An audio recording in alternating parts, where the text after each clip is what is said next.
26 février, Deutéronome chapitre 19, chapitre 20, chapitre 21. Lorsque l'Éternel ton Dieu aura exterminé les nations dont l'Éternel ton Dieu te donne le pays, lorsque tu les auras chassées et que tu habiteras dans leurs villes et dans leurs maisons, tu sépareras 3 villes au milieu du pays dont l'Éternel ton Dieu te donne la possession. Tu établiras des routes et tu diviseras en 3 parties le territoire du pays que l'Éternel ton Dieu va te donner en héritage. Il en sera ainsi afin que tout meurtrier puisse s'enfuir dans ces villes.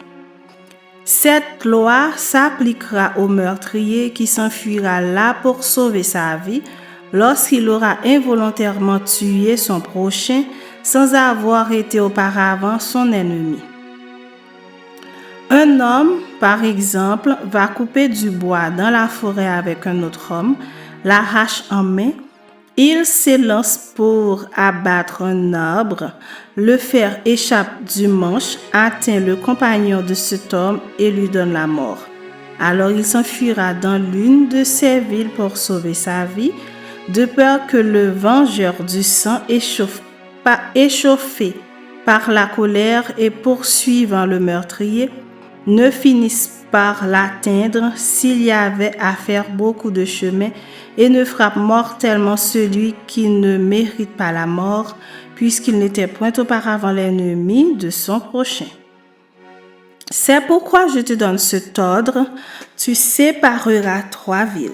Lorsque l'Éternel ton Dieu aura élargi tes frontières, comme il l'a juré à tes pères, et qu'il t'aura donné tout le pays qu'il a promis à tes pères de te donner, pourvu que tu observes et mettes en pratique tous ces commandements que je te prescris aujourd'hui, en sorte que tu aimes l'Éternel ton Dieu et que tu marches toujours dans ses voies, tu ajouteras encore 3 villes à ces 3-là, afin que le sang innocent ne soit pas répandu au milieu du pays que l'Éternel ton Dieu te donne pour héritage et que tu ne sois pas coupable de meurtre. Mais si un homme s'enfuit dans une de ces villes après avoir dressé des embûches à son prochain par inimitié contre lui, après l'avoir attaqué et frappé de manière à causer sa mort, les anciens de sa ville l'enverront saisir et le livreront entre les mains du vengeur du sang afin qu'il meure. Tu ne jetteras pas sur lui un regard de pitié, tu feras disparaître d'Israël le sang innocent et tu seras heureux. Tu ne reculeras point les bornes de ton prochain posées par tes ancêtres dans l'héritage que tu auras au pays dont l'Éternel ton Dieu te donne la possession.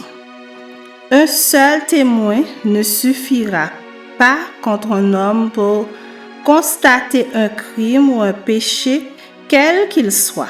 Un fait ne pourra s'établir que sur la déposition de 2 ou de 3 témoins. Lorsqu'un faux témoin s'élèvera contre quelqu'un pour l'accuser d'un crime, les 2 hommes en contestation comparaîtront devant l'Éternel, devant les sacrificateurs et les juges alors en fonction.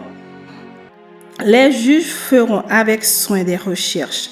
Le témoin, est-il un faux témoin? A-t-il fait contre son frère une fausse déposition? Alors vous le traiterez comme il avait dessein de traiter son frère. Tu ôteras ainsi le mal du milieu de toi. Les autres entendront et craindront, et l'on ne commettra plus un acte aussi criminel au milieu de toi. Tu ne jetteras aucun regard de pitié, œil pour œil, dent pour dent, main pour main, pied pour pied. Chapitre 20.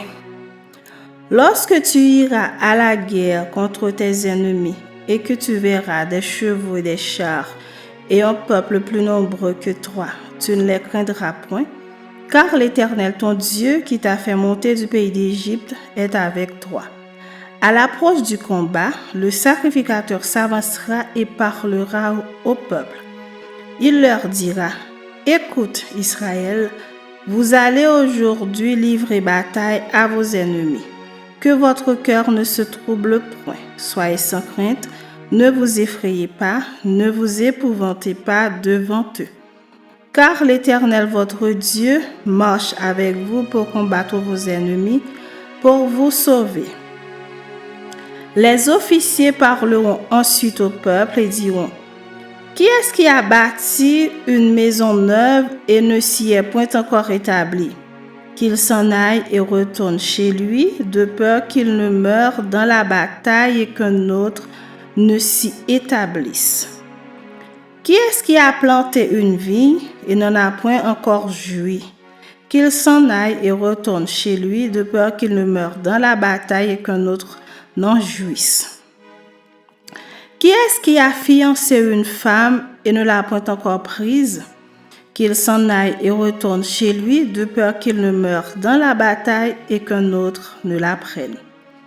Les officiers continueront à parler au peuple et diront: Qui est-ce qui a peur et manque de courage? Qu'il s'en aille et retourne chez lui, afin que ses frères ne se découragent pas comme lui.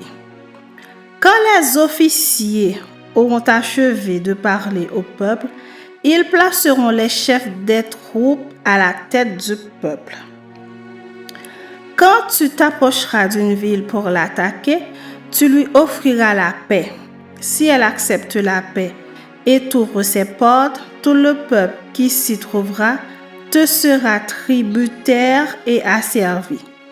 Si elle n'accepte pas la paix avec toi et qu'elle veuille te faire la guerre, alors tu l'assiégeras, et après que l'Éternel ton Dieu l'aura livré entre tes mains, tu en feras passer tous les mâles au fil de l'épée. Mais tu prendras pour toi les femmes, les enfants, le bétail, tout ce qui sera dans la ville, tout son butin, et tu mangeras les dépouilles de tes ennemis que l'Éternel ton Dieu t'aura livrés. C'est ainsi que tu agiras à l'égard de toutes les villes qui sont très éloignées de toi et qui ne font pas partie des villes de ces nations-ci. Mais dans les villes de ces peuples dont l'Éternel ton Dieu te donne le pays pour héritage, tu ne laisseras la vie à rien de ceux qui respirent, car tu dévoueras ces peuples par interdit, les Essiens, les Amoréens, les Cananéens, les Phérésiens, les Éviens et les Jébusiens, comme l'Éternel ton Dieu te l'a ordonné, afin qu'ils ne vous apprennent pas à imiter toutes les abominations qu'ils font pour leurs dieux, et que vous ne péchiez point contre l'Éternel votre Dieu. Si tu fais un long siège pour t'emparer d'une ville avec laquelle tu es en guerre, tu ne détruiras point les arbres en y portant la hache, tu t'en nourriras et tu ne les abattras point, car l'arbre des champs est-il un homme pour être assiégé par toi? Mais tu pourras détruire et abattre les arbres que tu sauras ne pas être des arbres servant à la nourriture, et en construire des retranchements contre la ville qui te fait la guerre jusqu'à ce qu'elle succombe. Chapitre 21. Si dans le pays dont l'Éternel ton Dieu te donne la possession, l'on trouve étendu au milieu d'un champ un homme tué sans que l'on sache qui l'a frappé, tes anciens et tes juges iront mesurer les distances à partir du cadavre jusqu'aux villes des environs. Quand on aura déterminé la ville la plus rapprochée du cadavre, les anciens de cette ville prendront une gémisse qui n'est point servie au travail et qui n'est point tirée au joug. Ils feront descendre cette gémisse vers un torrent qui jamais ne tarisse et où il n'y ait ni culture ni semence, et là ils briseront la nuque à la génisse dans le torrent. Alors s'approcheront les sacrificateurs, fils de Lévi, car l'Éternel ton Dieu les a choisis pour qu'ils le servent et qu'ils bénissent au nom de l'Éternel, et ce sont eux qui doivent prononcer sur toute contestation et sur toute blessure. Tous les anciens de cette ville la plus rapprochée du cadavre lavant leurs mains sur la génisse à laquelle on a brisé la nuque dans le torrent. Et prenant la parole, ils diront, nos mains n'ont point répandu ce sang et nos yeux ne l'ont point vu répandre. Pardonne, ô Éternel, à ton peuple d'Israël que tu as racheté. N'impute pas le sang innocent à ton peuple d'Israël, et ce sang ne lui sera point imputé. Ainsi, tu dois faire disparaître du milieu de toi le sang innocent, en faisant ce qui est droit aux yeux de l'Éternel. Lorsque tu iras à la guerre contre tes ennemis, si l'Éternel les livre entre tes mains, et que tu leur fasses des prisonniers, peut-être verras-tu parmi les captives une femme belle de figure, et auras-tu le désir de la prendre pour femme. Alors tu l'amèneras dans l'intérieur de ta maison. Elle se rasera la tête et se fera les ongles. Elle quittera les vêtements qu'elle portait quand elle a été prise. Elle demeurera dans ta maison et elle pleurera son père et sa mère pendant 1 mois. Après cela, tu iras vers elle, tu l'auras en ta possession et elle sera ta femme. Si elle cesse de te plaire, tu la laisseras aller où elle voudra. Tu ne pourras pas la vendre pour de l'argent ni la traiter comme esclave parce que tu l'auras humiliée.